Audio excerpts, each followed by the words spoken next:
ಎಲ್ರಿಗೂ ನಮಸ್ಕಾರ. 2025ರ ಯೋಗಿನಿ ಏಕಾದಶಿ ಯಾವಾಗ? ಯೋಗಿನಿ ಏಕಾದಶಿ ವ್ರತ ಕಥೆ ಬಗ್ಗೆ ಮಾಹಿತಿಯನ್ನು ಈ ವಿಡಿಯೋಲಿ ತಿಳಿಯೋಣ. ಪವಿತ್ರ ವೇದಿಕ ಕ್ಯಾಲೆಂಡರ್ ಪ್ರಕಾರ ಪ್ರತಿ ತಿಂಗಳು ಏಕಾದಶಿ ಬರುತ್ತದೆ.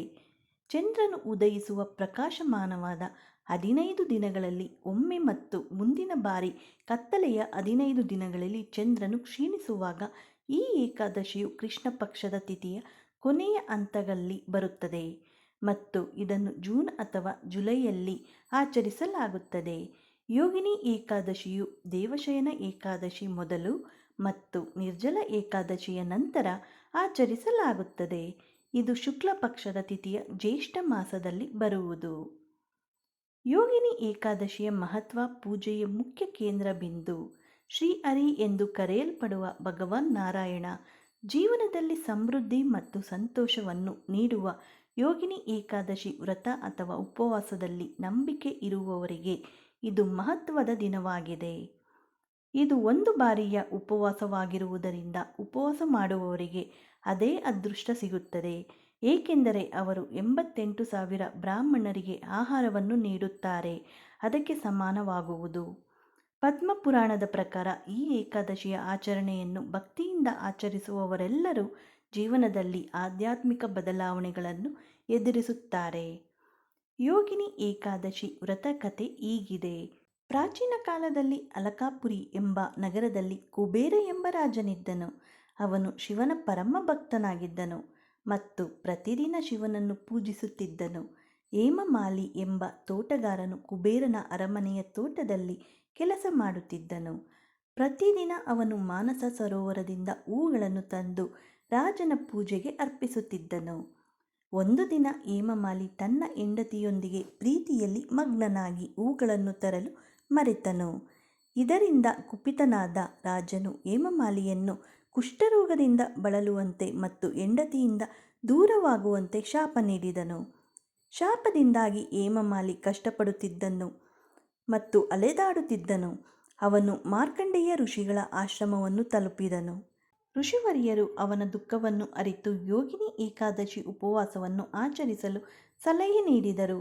ಹೇಮಮಾಲಿಯು ಋಷಿಯ ಸೂಚನೆಯಂತೆ ಉಪವಾಸವನ್ನು ಆಚರಿಸಿದನು. ಉಪವಾಸದ ಫಲವಾಗಿ ಅವನು ತನ್ನ ರೋಗದಿಂದ ಮುಕ್ತನಾದನು ಮತ್ತು ತನ್ನ ಹೆಂಡತಿಯೊಂದಿಗೆ ಮತ್ತೆ ಸಂತೋಷವಾಗಿ ಬಾಳಿದನು.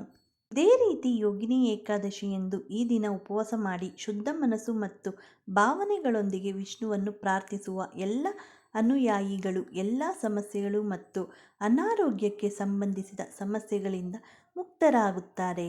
ಈ ಕಥೆಯು ಯೋಗಿನಿ ಏಕಾದಶಿಯ ಉಪವಾಸದ ಮಹತ್ವವನ್ನು ತಿಳಿಸುತ್ತದೆ. ಈ ಉಪವಾಸವನ್ನು ಆಚರಿಸುವುದರಿಂದ ಪಾಪಗಳಿಂದ ಮುಕ್ತಿ ದೊರೆಯುವುದು ಮತ್ತು ಆಧ್ಯಾತ್ಮಿಕ ಉನ್ನತಿ ಹೊಂದಬಹುದು ಎಂದು ನಂಬಲಾಗಿದೆ. ಜೂನ್ 2025ರಲ್ಲಿ ಯೋಗಿನಿ ಏಕಾದಶಿ ಪೂಜಾ ವಿಧಿಗಳು ಹೀಗಿದೆ. ಈ ದಿನದಂದು ಮುಂಜಾನೆ ಎದ್ದು ಸಮಾರಂಭದ ಆಚರಣೆಗಳನ್ನು ಅಂದರೆ ವ್ರತದ ಆಚರಣೆಗಳನ್ನು ಪ್ರಾರಂಭಿಸುವ ಮೊದಲು ಪವಿತ್ರ ಸ್ನಾನ ಮಾಡಬೇಕು. ಎಲ್ಲ ಆಚರಣೆಗಳ ಸಮಯದಲ್ಲಿ ಅದನ್ನು ಪೂರ್ಣ ಭಕ್ತಿಯಿಂದ ಮಾಡಬೇಕು. ಭಕ್ತರು ಈ ದಿನ ಧೂಪ ದ್ರವ್ಯ ಮತ್ತು ತುಳಸಿ ಎಲೆಗಳನ್ನು ಹಾರವಾಗಿ ಅರ್ಪಿಸಬೇಕು. ಉಪವಾಸವನ್ನು ಮುಗಿಸಲು ನೀವು ಯೋಗಿನಿ ಏಕಾದಶಿಯ ವ್ರತಕಥೆಯನ್ನು ತಪ್ಪದೇ ಓದಬೇಕು. ನೀವು ಭಗವಂತನ ಆರತಿಯನ್ನು ಮಾಡಬೇಕು. ತುಳಸಿ ತೀರ್ಥವನ್ನು ನೈವೇದ್ಯಕ್ಕೆ ಇಡಬೇಕು. ದಶಮಿಯ ಮುನ್ನ ದಿನವೂ ಎಲ್ಲ ಉಪವಾಸ ಆಚರಣೆಗಳ ಆರಂಭವನ್ನು ಮಾಡಬೇಕು. ದಶಮಿಯ ದಿನ ಉಪವಾಸ ಮಾಡುವವರು ಒಂದು ಸಾತ್ವಿಕ ಭೋಜನವನ್ನು ಮಾಡಬೇಕು, ಅಂದರೆ ಸೂರ್ಯಾಸ್ತದ ಮೊದಲು ಸಾತ್ವಿಕ ಭೋಜನವನ್ನು ಸೇವಿಸಬೇಕು. ವ್ರತವು ಏಕಾದಶಿಯ ತಿಥಿಯ ಅಂತ್ಯದವರೆಗೂ ಮುಂದುವರಿಯುತ್ತದೆ. ಯೋಗಿನಿ ಏಕಾದಶಿ ವ್ರತದ ಮಹತ್ವ ಹೀಗಿದೆ. ಇದು ಹಿಂದೂಗಳು ಆಚರಿಸುವ ಪ್ರಮುಖ ಉಪವಾಸಗಳಲ್ಲಿ ಒಂದಾಗಿದೆ. ಈ ದಿನದಂದು ಉಪವಾಸ ಮಾಡುವುದರಿಂದ ವಿವಿಧ ಕಾಯಿಲೆಗಳು ಮತ್ತು ರೋಗಗಳಿಂದ ಮುಕ್ತಿ ಸಿಗುತ್ತದೆ. ಇದು ಭಕ್ತರು ದುಷ್ಟ ಕಾರ್ಯಗಳನ್ನು ಮತ್ತು ಪಾಪಗಳಿಂದ ಮೋಕ್ಷವನ್ನು ಪಡೆಯಲು ಸಹಾಯ ಮಾಡುತ್ತದೆ. ಇದು ಎಲ್ಲ ಆಸೆಗಳನ್ನು ಪೂರೈಸುವ ಮತ್ತು ತನ್ನ ಭಕ್ತರಿಗೆ ಐಷಾರಾಮಿ ಜೀವನವನ್ನು ನೀಡುವ ಭಗವಾನ್ ವಿಷ್ಣುವಿನ ಮೇಲಿನ ನಂಬಿಕೆ ಮತ್ತು ನಿಷ್ಠೆಯನ್ನು ಸುಧಾರಿಸುತ್ತದೆ. ಇಂದು ಪ್ರಾಯಶ್ಚಿತ್ತವು ಪಾಪಗಳ ಕ್ಷಮೆಗೆ ಕಾರಣವಾಗುತ್ತದೆ. ಯೋಗಿನಿ ಏಕಾದಶಿ 2025ರ ದಿನಾಂಕವನ್ನು ನೋಡೋಣ. ಏಕಾದಶಿ ತಿಥಿಯು ಜೂನ್ 21, 2025ರಂದು ಬೆಳಿಗ್ಗೆ 7:18ಕ್ಕೆ ಪ್ರಾರಂಭವಾಗಿ ಜೂನ್ 22ರಂದು ಬೆಳಗ್ಗೆ 4:27ಕ್ಕೆ ಮುಕ್ತಾಯವಾಗುವುದು. ಸೂರ್ಯೋದಯದ ಸಮಯವನ್ನು ಆಧರಿಸಿ ಏಕಾದಶಿಯನ್ನು ಆಚರಿಸುವುದರಿಂದ ಯೋಗಿನಿ ಏಕಾದಶಿಯನ್ನು 21 ಜೂನ್ 2025ರಂದು ಆಚರಿಸಲಾಗುವುದು.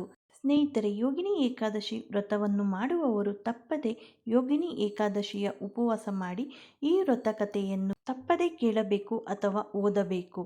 ಈ ಮಾಹಿತಿ ಏನಾದರೂ ನಿಮಗೆ ಉಪಯುಕ್ತವಾಗಿದೆ ಅಂತ ಅನಿಸಿದರೆ ಲೈಕ್ ಮಾಡಿ, ಹಾಗೆ ಎಲ್ಲರಿಗೂ ಶೇರ್ ಮಾಡಿ. ಮತ್ತಷ್ಟು ವಿಡಿಯೋಗಳಿಗೆ ನಮ್ಮ ಚಾನಲ್ನ ಸಬ್ಸ್ಕ್ರೈಬ್ ಆಗೋದನ್ನು ಮರೆಯಬೇಡಿ. ಮತ್ತೆ ಸಿಗೋಣ ಇನ್ನೊಂದು ವಿಡಿಯೋದೊಂದಿಗೆ. ಎಲ್ಲರಿಗೂ ಧನ್ಯವಾದಗಳು. Thank you for watching.